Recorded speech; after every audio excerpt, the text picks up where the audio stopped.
আমার প্রিয় শ্রোতা বন্ধুরা, আজকে আমি সুকুমার রায়ের আরো একটি গল্প আপনাদের শোনাচ্ছি। গল্পের নাম আজব সাজা। শুনতে থাকুন আজকের গল্প আজব সাজা। পণ্ডিত মশাই, ভোলা আমায় ভ্যাংচাচ্ছে।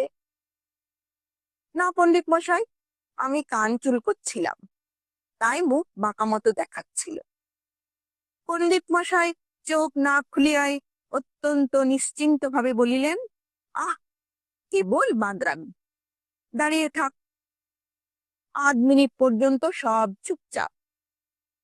তারপর আবার শোনা গেল, দাঁড়াচ্ছিস না যে?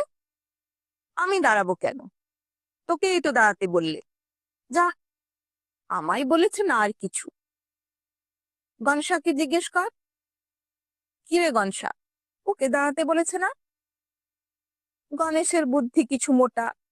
সে আস্তে আস্তে উঠিয়া গিয়া পণ্ডিত মশাইকে